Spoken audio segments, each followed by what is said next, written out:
You guys, this is absolutely bonkers. Yet again, we are getting more data that is corresponding to the market crash in 2008. So what I want to do today is compare basically what's going on with the gas prices right now, and them possibly getting up to $7, $8, $9, $10 per gallon this year. And not only is that going to hurt the everyday consumer with their spending and with their saving, but that could possibly also lead to an economic collapse or the dreaded recession, which is what we are missing right now.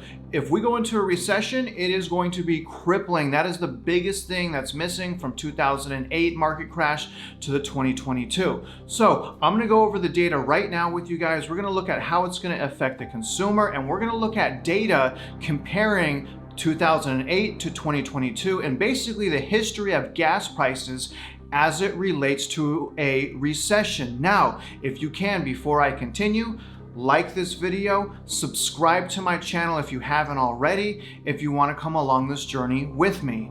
Now, as I said, the last time gas prices were this high was, obviously, you guessed it, 2008. There is more and more data coming out, new data that is coming out that continues to show me, and remember guys, I'm not a financial advisor. I've just been around the block and I'm sharing with you my opinion. But more and more data is coming out that is basically showing the 2022 housing market and economic as a house of cards. Now remember, there's no more stimulus. There's no more PPP loans. EIDL is restricted. There's no more stimulus. So as I've been saying, the entire economy right now is a house of cards, but we're gonna dig into the data right now. Now, the first thing that we're gonna do is we're gonna pull up a chart. Now, I wanna bring one thing up about this chart before I pull it up. This data is old. If you're like me, you woke up this morning to gas prices that have skyrocketed. So this chart right here is very, very accurate, but it is not up to date and things are only gonna get worse. So let's look at this map right now. As you can see in this chart, and before I continue, I wanna say that this data is from the EIA, which is the US Energy Information Administration, and this amazing chart was made by Reventure Consulting. Now, take a look at these lines, take a look at these bars. As you can see, there's a run up in 2008 that essentially led to the worst economic crisis and crash in our nation's history. Now, compare that to the 2022 ramp up in gas prices. Do you guys see a similarity? Minus obviously the crash, of course. Look at how all of this data I'm providing you, all of these charts that I'm giving you, it's matching up with the 2008 housing market and economic collapse. Now, everyone is holding on to one thing right now. Well, a couple things.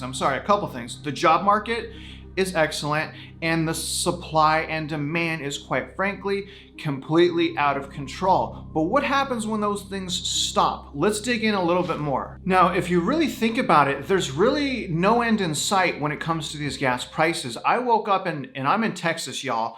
Texas is known for pretty low gas prices. I've been seeing the gas prices in California on social media. Unbelievable. But in Texas, the average right now that I'm seeing driving to work is $4, which is absolutely bonkers. I've never seen gas prices this high here. But again, I'm from Southern California. I haven't seen gas prices that high in Southern California, even in 2008. So I believe with data, if the data was updated as of right now, we are at a record high of gas prices. Now, here's the real big problem with this. The war just started.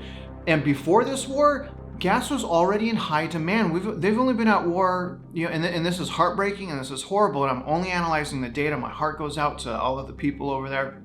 But we were in a high demand for gas prior to this war. We were on lockdown for a year and a half. Gas plummeted, but now that demand is increasing. And with this war, again, I say, guys, there is no end in sight. It's only going to get worse. Plus, on top of that, sanctions, right? Look at all of these possible sanctions that are headed on to Russian oil. Now, Russia is a huge exporter in oil. And now that if we stop buying gas from Russia, it's going to get even higher and even worse. And that is across the board. It's going to hit the consumers, and it's possibly going to hit our economy. And the reason, y'all, is because of the drastic increase suddenly, right? There's a sudden drastic increase, and that is not only going to affect our economy, the consumer, but it's also going to impact small businesses. Also, one thing that's interesting to note, and we're going to go over another chart and we're going to kind of look at the history of oil prices.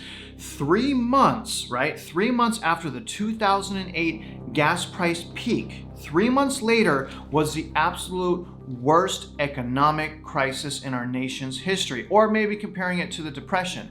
3 months later, we're in what, 2 weeks right now? Are we even at the peak?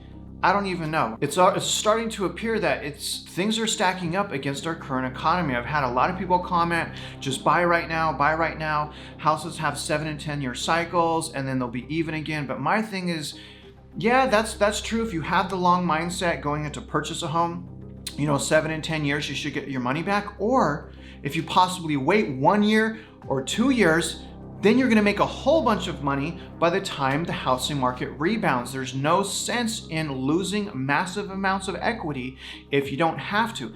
That is why I'm renting. I'm doing something completely outrageous. I have property.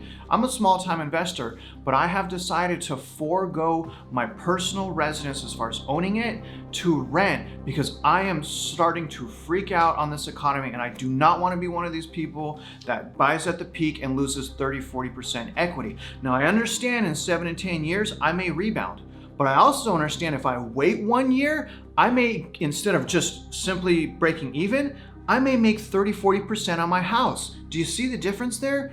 Now, that's what I'm anticipating is going to happen, but let's continue. Now, here's what's really important that I want to talk about now. How much exactly gas prices have increased? Now, remember, the war has just started. Demand was super high prior to the war. Now, there has been an average of a 50% increase in gas over 1 year. That is a huge problem, and let me put it from the aspect of small businesses. What's going to happen is these small businesses that have been getting these PPP loans, these EIDL loans, and basically propping themselves up are now going to take steps back, and they're going to reevaluate how they grow. They're going to reevaluate how many people they're hiring, because quite frankly, these gas prices are going to cost certain companies an astronomical amount. And here's another group of people to consider: the truckers, right?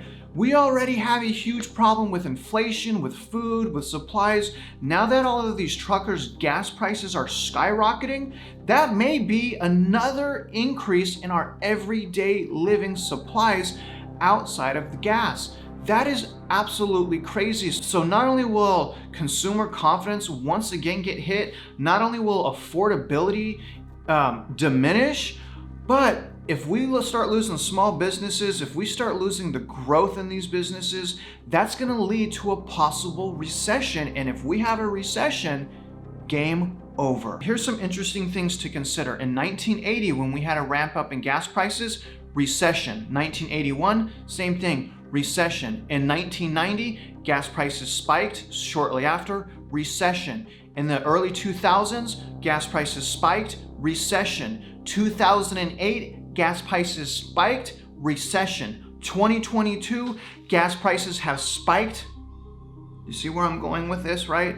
Now, again, I don't have a crystal ball. I'm not a financial advisor. I'm just a normal person that has been around the block. I see a lot of data. I'm a loan officer in Texas. I'm a realtor in Houston. I see a lot of stuff, you guys, and I'm not one of these people that is going to say buy. I think that, quite frankly, we need to take a step back and watch how this plays out, because look at the history and look at how gas prices have directly affected the economy. Now, here's the thing. Some analysts are saying that essentially that in 2008, the worst economic collapse in our history, that gas prices were essentially the straw that broke the camel's back, right? So if it would not have been for the 2008 gas price increase, we may have not had as bad of a recession as we did. Now, that's what some analysts say. I think the recession in 2008 housing market collapse was primarily because of a lot of inventory, but also horrible mortgage loans, right? Back then, there were horrible mortgage loans. People could state their income. They didn't have to have a down payment. They were not well-qualified buyers. Now, I'm going to pull up a map right now, and this map is going to go over the average cost per gallon per state. Now take a look at this map. Now this again is old data, I think as of today, because gas prices are continuing to go up daily.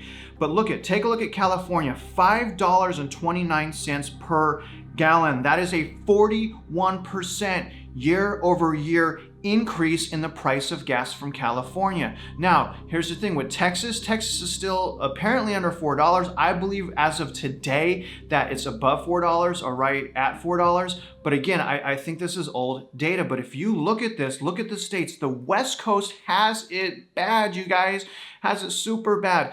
And in Texas, we use more gas than places like California. So why does it cost so much more on the West Coast? I don't know, but it is astonishing if you look at the year over year increase in gasoline. That is going to be another shock to our economy, another shock to small businesses, and another shock to the consumer. Now let's look at this annually. Let's see how much this is going to cost. This increase is going to cost annually. Let me pull up this map right now. And again, shout out to Reventure Consulting. I love you, Reventure Consulting. You have absolutely amazing data, and I love you for that. Now, let's look at this map. Now, look at the annual cost. And I'm going to go once again at California. Californians are now in 2022, if we average this out, going to pay almost $6,000 a year in gas, $5,664 to be exact. Texas, even though Texas is a lot cheaper per gallon at under $4, we use a lot more gas. So in Texas, it's going to go up to $4,989. That is absolutely crazy. Now, I want to share with you guys my opinion, and here's why I'm worried about a possible recession happening, and that is the missing ingredient for a crash right now is a recession, because if a recession hits and takes out the job market, it is going to be major problems, because quite frankly, people won't be able to pay their mortgage or rent. And if they don't pay their mortgage, foreclosures, if they don't pay rent to the small time landlords and their house goes upside down in equity, they're going to go into foreclosure again, creating inventory. No one, I've had certain comments, not a lot, but certain comments, people cannot fathom this happening. But let me ask you this, 3 years ago, did you see all of this happening? No, things could change at a drop of a dime. So right now, what do we see? We see realtors dropping out. We see higher inflation, higher rent, higher gas, higher food costs, higher home prices, the stock market plummeting, right? There's so many factors right now that if they continue the direction that they're going, it is going to be a recipe for disaster. So now here's the thing. What should we do about that? So I'm going to give you my opinion. Now, obviously, the number one thing I think that we should do is hold off on buying real estate. I think, in my opinion, we should save our money. In my opinion, if you are thinking about getting a gas-reliant car, do that, because there may not be an end in sight with gas prices. Sell your truck right now. If you need to buy a new truck, what will probably happen is truck prices are probably going to go down. They have been astronomical. Some trucks up that were used to be $42,000 a few years ago are now $62,000. I'm starting to see the prices go back down. So it may be a time to get that truck if you need it, because what I'm saying is save your money. But if you need it, you should do that. And the stock market, y'all, the stock market is getting destroyed right now. So if you must invest in the stock market, probably invest in some oil, in my opinion. That's what I'm doing. I've actually looked at a company with the ticker symbol of IMPP that is absolutely exploding right now. So all in all, y'all, what I'm saying is, at the very least, be aware of these factors. Again, the more and more data that we get, and everything is changing. Every day things are changing, and it's getting worse. Things are not getting better, y'all. It's getting worse. The thing is, if it continues this way and we hit a recession, it will probably be worse than 2008. It will probably be sudden, and it's probably going to shock a lot of people that are not empowering themselves with knowledge. So again, I say to you guys, please don't buy right now unless you have to. And if you have to, have the right mindset going in to purchase the home. If you're renting right now, re-budget, track your finances, save your money, and build your credit. All I'm saying, you guys, is be very careful out there. Look at the similarities on rising and skyrocketing gas prices as it has to do with recessions. I don't want us to go into a recession. I want everyone to be doing well, but I am preparing for one. And that is the difference. I hope for the best, but I'm preparing for the worst. You guys, again, like this video, subscribe to my channel. I hope you guys like this content. I'm not trying to be all doom and gloom, but I'm trying to be real. I'm coming from my heart. I'm trying to be level-headed. I'm trying to give you guys the data, and quite frankly, I am very, very nervous, and that is why I have adjusted my life the way it is. Now, you guys, I want you to win. Good luck out there. Stay tuned for some more content.